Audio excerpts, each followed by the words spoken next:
hello, and thank you once again for tuning into my podcast, Real Talk About Life and Relationships, with me, your host, uh, Coach Stephanie K, also known as Sage the Coach. I am a multi-certified and master life coach, as well as an author and a business owner, mother. I wear a lot of hats. But thank you for tuning in. And I just want to start off by saying, which I said on the last video, that I haven't made a video in a minute. Life has been hectic. Like, it's really been crazy. I got a lot of stuff going on, and so, but I finally got stuff squared away to a point where I am going to be back on regularly on Thursday mornings or Thursday afternoons at 12 p.m. moving forward, at least for the next couple months. And so, my apologies to anybody who follows me regularly and you've been kind of disappointed about my lack of posting. But I'm back in action. I'm happy to be back in action, and so yeah, thank you so much for your patience and everything. I did do a show last week with a special guest. Um, what was his name again? I forget people's name all the time. Devin. And he talked about men and when it comes to how men deal with their issues. And then before that, I did a show about unpacking emotions. And so today I'm going to be talking about unpacking emotions part two, because yeah, there's a lot to say about emotions. And if you watch that show, you know that I kind of gloss over some stuff. There's a lot of stuff I didn't really go into. I can make this whole show about, just doing emotions, dealing with emotions by themselves. And so I really wanted to do a second part just to kind of dive into some things that people may have thought about or asked questions about. I actually asked me a couple questions.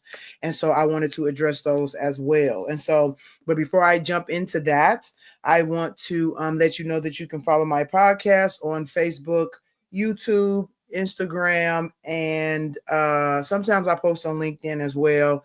And sometimes I post on Twitter, but I mean X now. But yeah, the most reliable ones are Facebook and YouTube, and then Instagram. And so you can follow me there, or watch live episodes of my podcast. And you can also follow me, watch my previous shows on the Google Play Store and the Apple Store via the Entertainment Theater app. And so you download the app. You can also download the app on the Roku, and then you can watch some of my shows there. It's a platform for independent creators. I really appreciate it. And I will encourage you all to download it and help us indie people get the exposure that we're trying to get as well. And so yeah, so that's where you can watch my podcast. And for those of you who don't know me, as I said before, I am a life coach and I do offer free sessions. So if you see any of my shows, including this one, and you kind of want to dive into these topics on a more personal level, feel free to reach out. I love doing free sessions with people because not only can I help you, but it adds some more to my tool belt as far as knowledge and experience that I gain, because people come to me with all different types of scenarios and situations, and so it just increases my knowledge base when I get to work with a variety of different people. So yeah, you can find out about how to get a free session with me on my website, which is at www.unveilingthespirit.com. And then from there, you can also send me an email, which my email address is on there as well. And then just reach out, because like I said, I love to do this. I love to help people. And I always say we need all the help that we can get. So yeah, so to dive into the topic for today, like I said, I wanted to talk about unpacking emotions part two, because again, there's a lot to unpack. And so in the first, not the last show that I did, but the one before that is when I did the unpacking emotions part one. I started with two big misconceptions that people have about emotions, which is number one, that they are weakness, and number two, that they are true all the time, and they're not. And so if you want to know, I kind of go into those ideas about emotions in the previous one that I did. So if you want to know more about that, you can check that out. But I wanted to again do an overview of what I talked about, because it's going to, of course, be relevant to what I'm talking about today. So I talked about how those things are not true, and that emotions are simply for you to understand how something affects you. I also talked about how to process your emotions or how to process your environment. Well, when people say I need to process, a lot of times I don't think people fully understand what that means, because in all honesty, most processing happens on a subconscious level. It's not always conscious. Now you can make it conscious by actually sitting down and thinking about stuff, and that's all you have to do is just be intentional about it, and that's what makes it conscious. But a lot of processing happens on the subconscious level. And so a lot of the time when people talk about they need to process, I run into people all the time who use that word and they don't actually know what processing means. And so I talked about in the previous episode that processing is when you take in all the input that you get from your environment through your senses and you draw conclusions about it or extract meaning from those things. And so by doing that, not only does it require your emotions to be engaged, but it also requires for your mind to now even break down your emotions. And then that's how you get into the experiences and everything. And so I use a few examples because the main way you're going to know how something is affecting you is through your emotions. That's the main way that you know. And so then you use those emotions and then you hand them over to the mind, which does the processing part, to figure out what the emotions mean, to make sense of the emotions and things like that. And so that's when you get into the processing. And so I talked about how if you deny your emotions or you think emotions are weakness, you are cutting off that process, that very natural processing of capability that we have. Because the main way you're going to know what you need to process a lot of the time is going to come from something affecting you. If stuff didn't affect us, there's no need to process it. So for example, and I gave the example of your body having senses, and because you get information through your senses on your body, it teaches you stuff about your environment. For example, if you touch a hot stove, it will teach you, yay, that's hot and it hurts us, let's not touch that. But if you touch something hot and it does not burn you, you're not going to think 2 seconds about it. You'll touch all kind of hot stuff and your hand will uh, let's just say for an example, it still destroys your hand, it just doesn't hurt. You will be in a active process of destroying yourself because you don't have the reaction in your body to understand that that is something that's hurting you. Now you might put two and two together over time, but yeah, so you having the sense that something is hurting you is what makes you now draw the conclusion that you need to do something about it. And it is no different without emotions, because something is affecting you, your person, not just your body but your spiritual body inside of yourself. Once it starts affecting you emotionally, then that means now we need to figure out what's going on here, especially if it's painful. And so then we process it. And so when I was saying that a lot of this processing happens unconsciously, is that if it's not a negative feeling, usually you don't think about it very much. So if you laugh at a comedy or you get startled by somebody, coming around the corner, you don't really think about, oh, I need to process this feeling, because it's just a natural thing. You got scared because somebody scared you. You laughed because something was funny. And so but that is still your environment affecting you, and you drawing conclusions about your environment subconsciously because of that. Like, for example, that movie is very funny. That actor is very funny, and stuff like that. And so, but it's when we get into the negative emotions that there tends to be a little bit more work that needs to be done. And again, your inner being is going to tell you through your emotions that there's a problem. And so if you ignore those things, then you're not going to process them, because if you feel a negative feeling or a hurtful feeling or something like that, then that is for you to take that and now pass it over to your logical mind to now do the processing to figure out exactly what is going on in our environment, what we need to do about it, what we need to learn, and things like that. And so I talked about the ways in which we process typically stems from us asking ourselves a few questions when it comes to our feelings. And that is, what are you feeling? Because a lot of times people don't really know what they're feeling. They just think it's good or bad, and that's it. And if it's bad, they think it's bad. And if it's good, they think it's good. But unfortunately, the world just doesn't work that way. We are much more complex beings, and there's a lot of things that can hurt you that are not necessarily bad. And so you want to dissect it to figure out what it is. And this is what your mind does. So you don't want to. So emotions are meant to be carried over into the mind. They're not meant to just stay as an emotion, and then you just react out of that emotion. That's what kids do. And we're grown up, so we want to just think about stuff a little bit more as opposed to just going with how we feel. And so when you process things, you typically go through this and I'm saying this is conscious processing. If you want to consciously process something, you need to ask yourself a variation. They don't have to be these exact questions, but you have to ask yourself a few questions, which is what am I feeling? So I just talked about that. So identify how you're feeling. And again, if you want to go more into this, you can watch the other video because I don't want to just repeat so much stuff that I said in the last video. So you need to ask yourself, what are you feeling? And then you need to ask yourself, actually, I had the wrong question up there. So what are you feeling? Then why are you feeling it? And then is it valid? And then what do I need to do, change, or learn?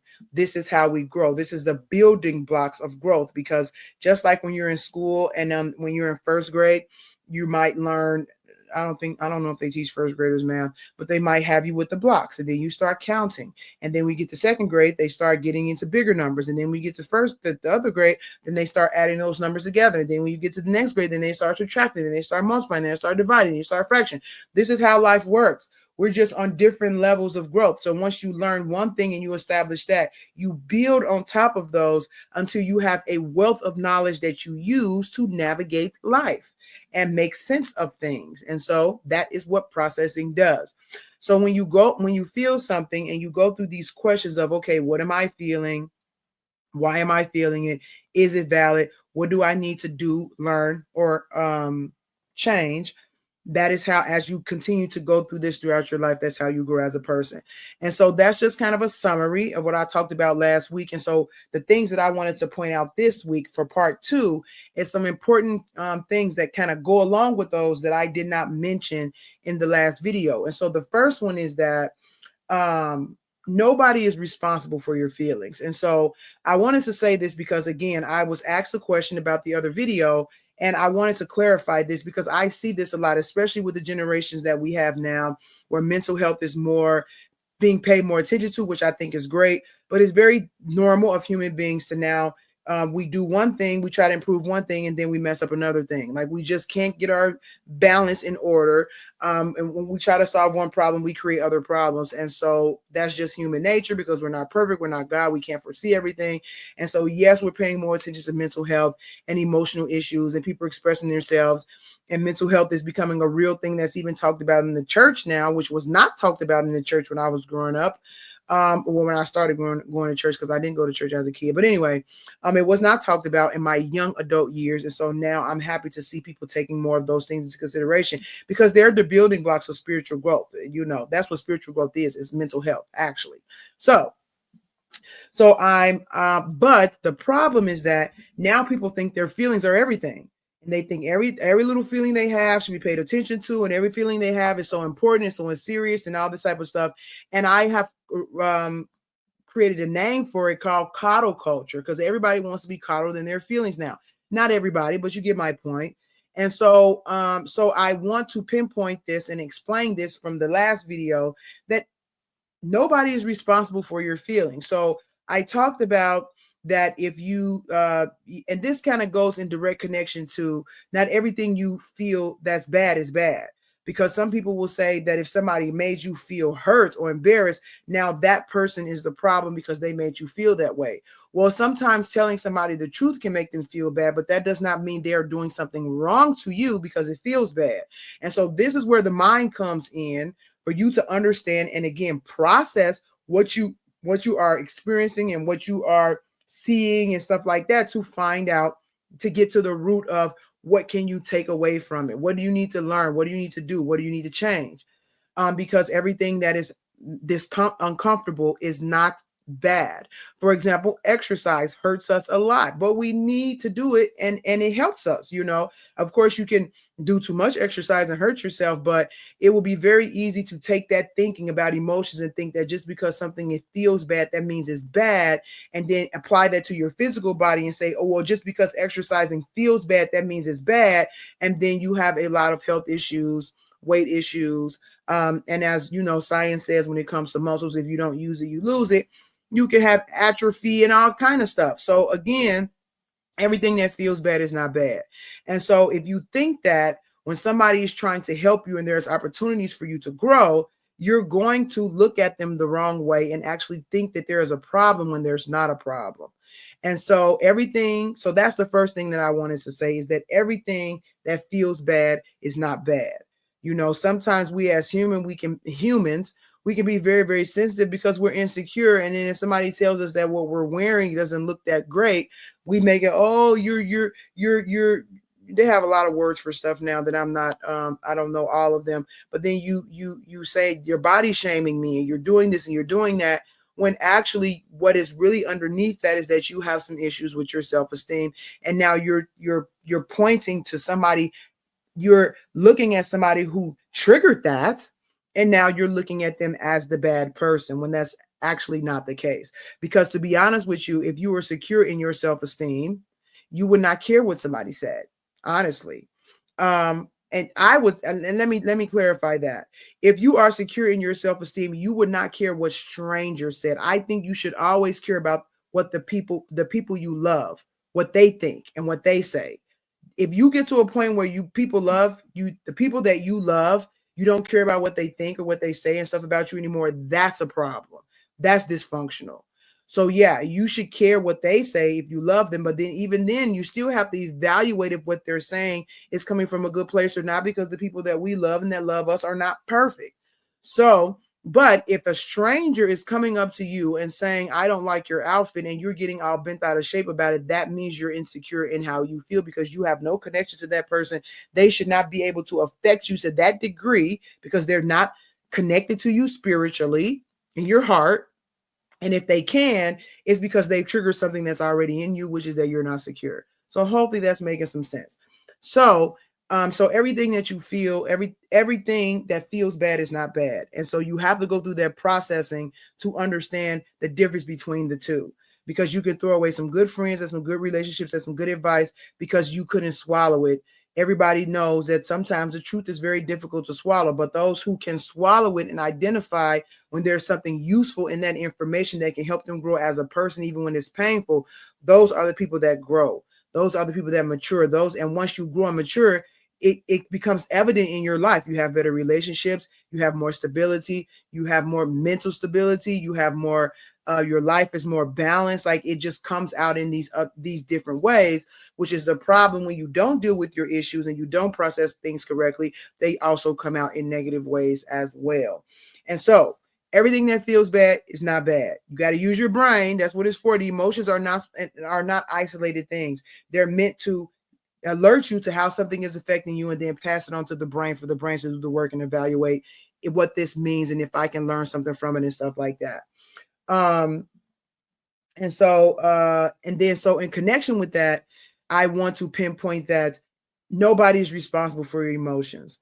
I see this a lot as well. When somebody makes somebody else feel bad and then they react a certain way and they say, well, because you made me feel like that's why I did that. Nobody is responsible for your emotions except for you. Your emotions are for you. They're not for him. They're not for her. They're not for they. They're not for all.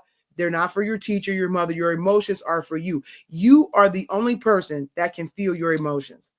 And so people can empathize, but you are the only one who feels them. And so because they are for you. So because they are for you, you cannot make other people responsible for something that they cannot even feel in the first place.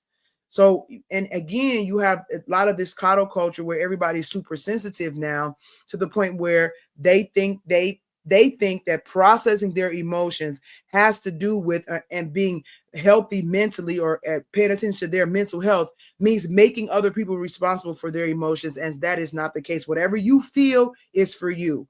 So you take how you feel and then you make a decision about the people around you based on how you feel. You don't say, well, because you made me feel this way, or you did this, or you did that, or if and unless you do that, I'm not going to feel better.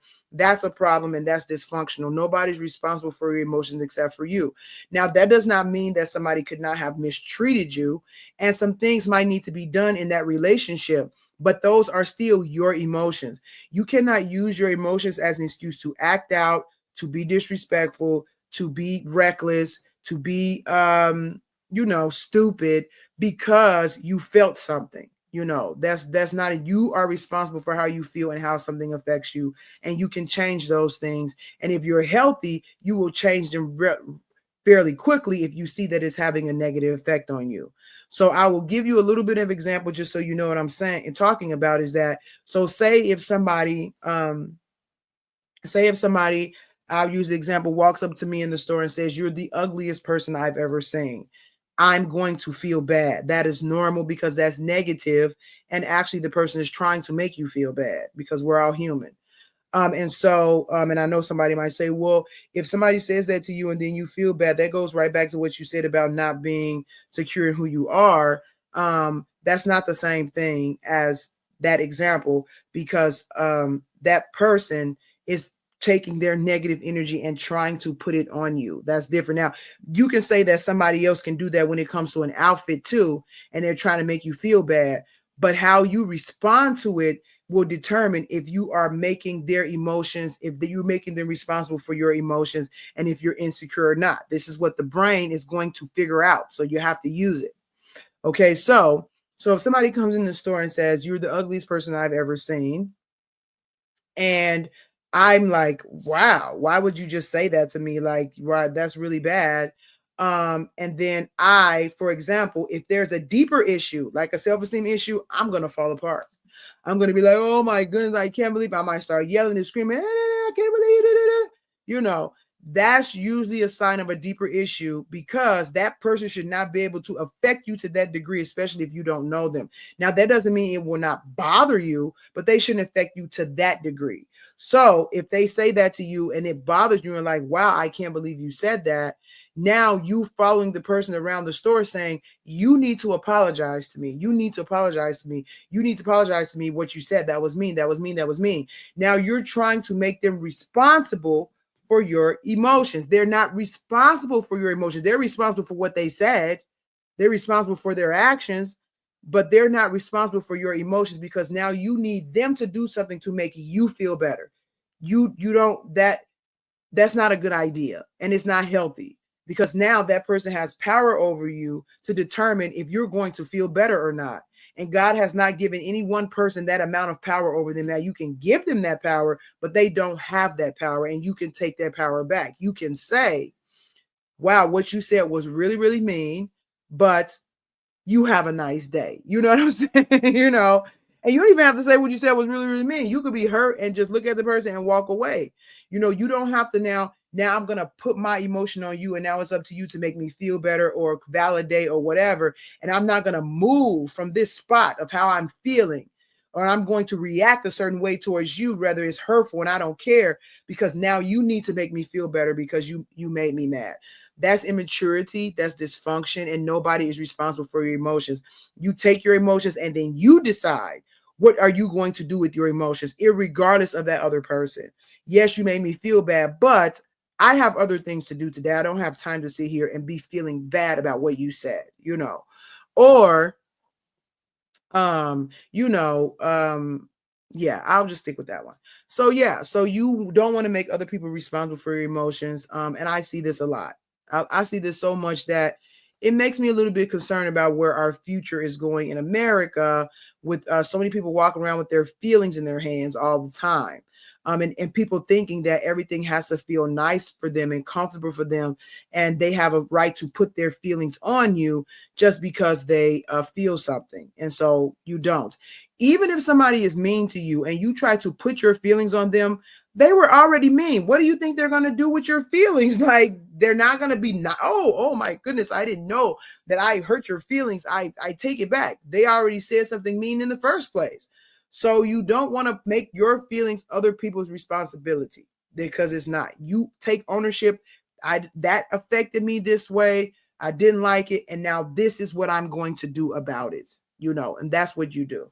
So that's the first thing. Number one, everything that feels bad is not bad. Number two is nobody is responsible for your emotions. Now, when you're in relationships with people, then they should respect your emotions, and we all should respect each other's emotions. Now, that's different from being responsible for, because we should all respect the fact that all of us are emotional beings and can be hurt. And so you do want to respect people's emotions, but making somebody responsible for your emotions is totally different. So yeah, so you want to not make people responsible for emotions, and understand that everything that is bad, it is not bad. Another thing that I wanted to point out based on a question that I was asked is well, two things, and I don't even know if I'm going to have enough time. I might go over a little bit today, but that's fine. So the first thing is okay, so I talked about the how to process information. When you say, what am I feeling? Why am I feeling it? Is it valid? What do I need to do, learn, or change? So the second one, why am I feeling it? I wanted to go into that a little bit more, because when people say, why am I feeling something, this can get you in some very deep places in your subconscious, because the reason why you might be feeling something could have nothing to do with the situation that's going on around you. Now, the situation around you can trigger it, but what is going on inside of you is much, much deeper. And so that's what I was saying about, if somebody comes up to the store and says that you're a very, very ugly person, and you get all upset and you start yelling and screaming and chasing the person around the store, even fighting, that's because they touched a nerve, which is what trigger is. So they touched the nerve. So the question becomes not, why am I feeling it? It's not just because this person says something mean to me, but why am I reacting the way that I'm reacting to my feeling? Because if you're reacting, and I always say you can use this as a measure, if your reaction to the situation is an overreaction, it's usually a sign of a deeper problem. If a cashier drops your money on the ground, and you start yelling and screaming, that's an overreaction up to the situation. If your boyfriend tells you he doesn't like your outfit and you break down and go into depression, that is an overreaction of the situation. If your boss comes and tells you that your work is subpar, and all of a sudden you can't function for the next 2 days, that's an overreaction of the situation. So you want to be mindful when you're having an overreaction to the situation, because it's usually a sign of a deeper issue. So it's not enough to just say, why am I feeling it? Because you might say, well, I'm feeling this, again, putting your emotions, making other people responsible for your emotions. I'm feeling this because the cashier dropped my money. I'm feeling this because my boss is just criticizing me. I'm feeling this because my boyfriend doesn't like my outfit. But that's not enough. You need to go a little bit deeper and say, is the reason that I'm feeling it, that might be the surface, that might be the situation, but then why am I reacting that way? And is that reaction appropriate to the situation?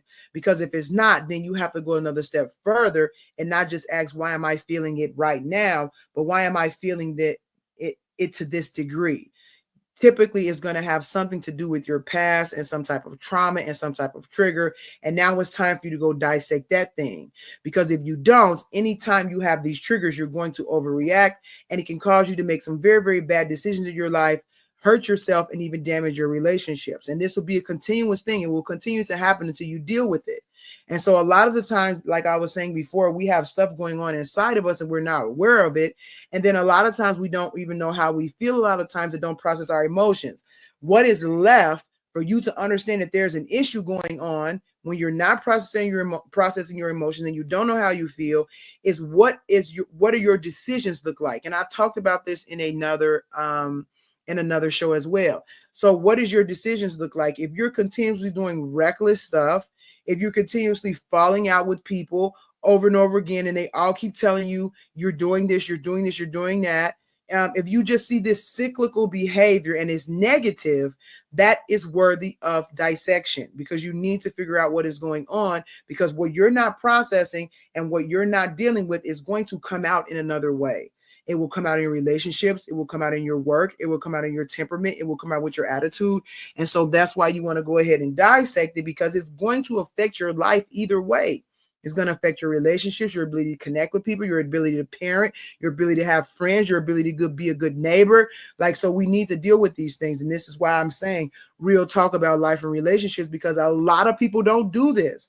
And you have people walking around, you have your wounds, I have my wounds, and we're just all bumping into each other and creating tornadoes and hurricanes. And this is why you have violence that breaks out and stuff like that, because people are not dealing with this type of stuff. So So you need to go a little bit deeper when it comes to why am I feeling it if you are having an overreaction to the situation.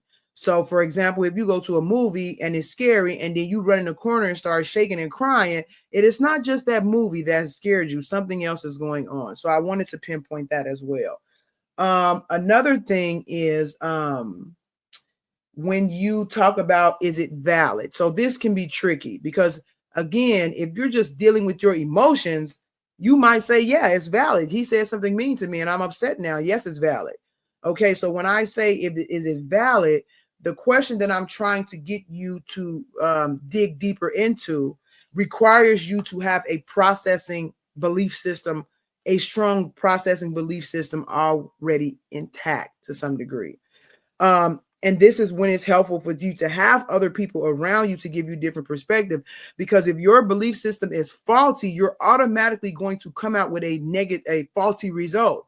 So if you think that is other people are responsible for your emotions, and that if something feels bad, that means it's bad, and then somebody walks up to you in the store and says something mean, and you want to overreact because of it, to you, 2 plus 2 plus 2, you're going to say, yes, that my reaction was valid because that person should not have said that to me, because it's okay for me to put my emotions on them and they made me feel bad. So therefore that is bad.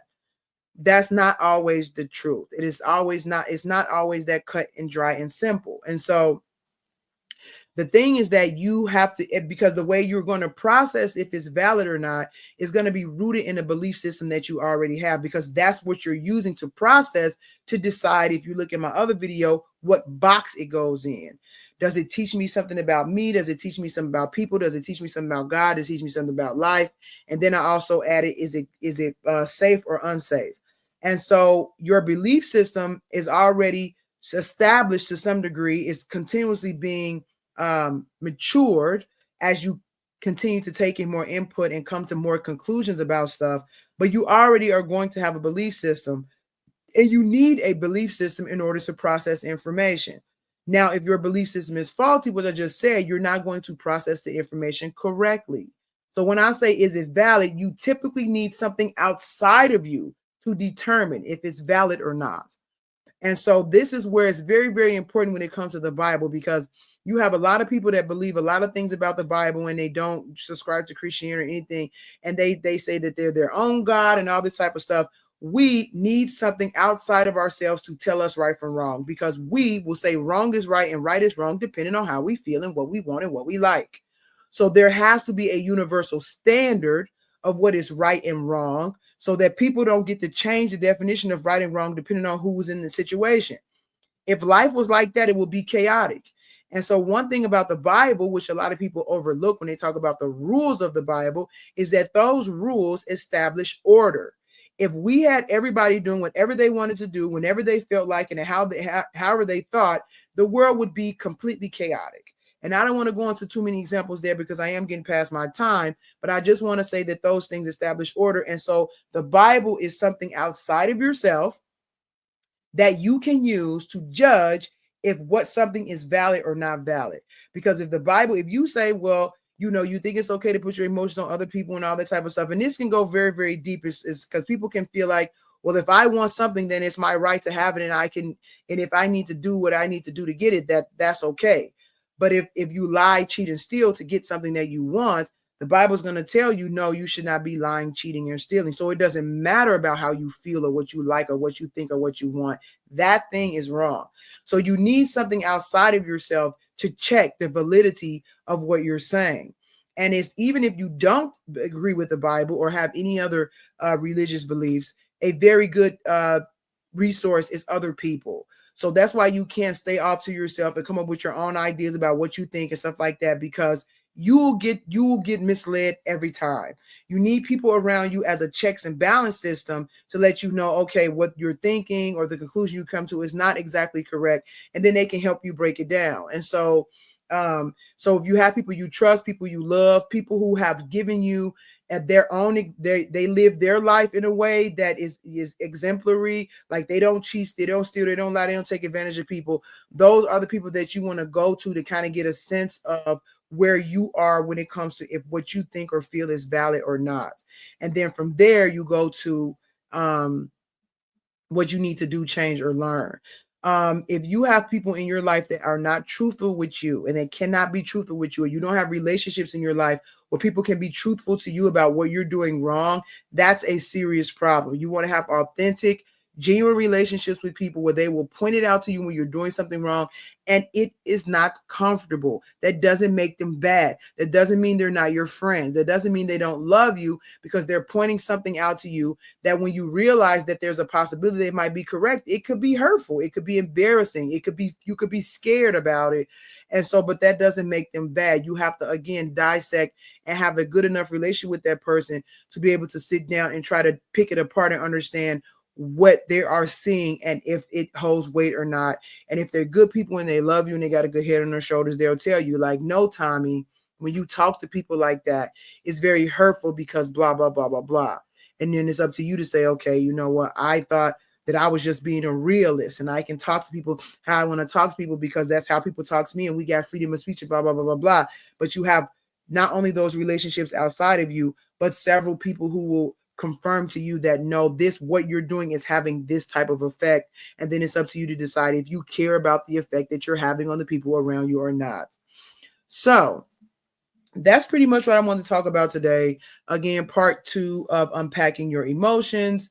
You want to, really think about these things because I see a lot of adults that don't do it. And unfortunately, I mean, I really think that this is something that as you should learn as a child, but we don't. And so you have a lot of adults walking around with this childlike mentality of the way they see things, and then they do think it's okay to disrespect people and hurt people and talk about people and blame other people for their feelings and stuff like that, and it's not. And so this is the problem with the world, because when you have an individual person doing that is one thing, but then when you have groups of people doing it and then countries of people doing it, it causes wars, to be totally honest with you. So yeah, so to wrap up again, part 2 of unpacking your emotions, we want to number one, understand that everything that feels bad is not bad. Nobody's responsible for your emotions. Those are for you to deal with and decide what you want to do.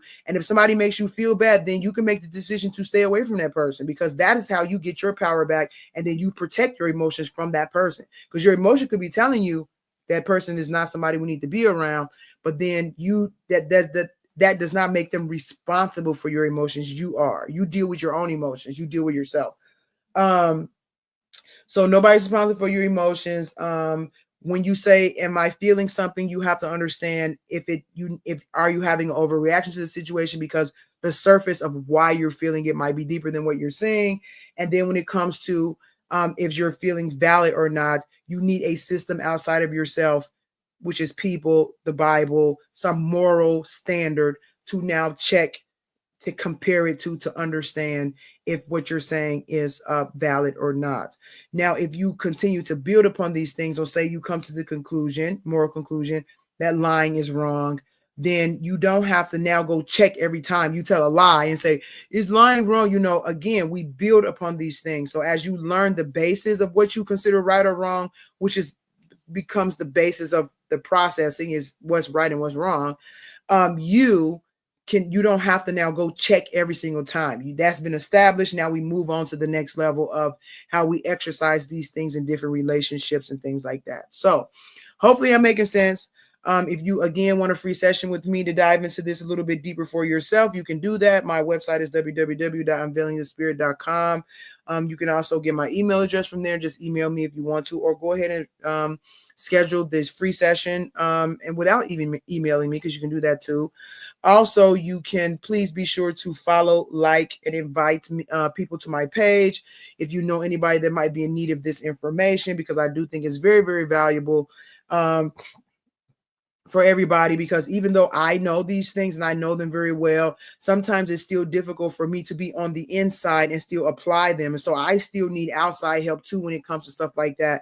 And so I can kind of help you when it comes to, if you know them, let's still figure out how to apply them in different situations, because when you're on the inside, it can be difficult to see those things as well. And so excuse me. So yeah, so that's it for my podcast today. So thank you so much for tuning in. You guys have a blessed weekend. And is there anything else? Tune in next week at 12 o'clock, 12 p.m. on Thursday for another episode of Real Talk About Life and Relationships. And if you have any questions or comments about anything that I've talked about or you want me to address in my show, please feel free to reach out to me. I would love to answer your questions. So other than that, thank you so much. You have a good day. Be blessed. Bye.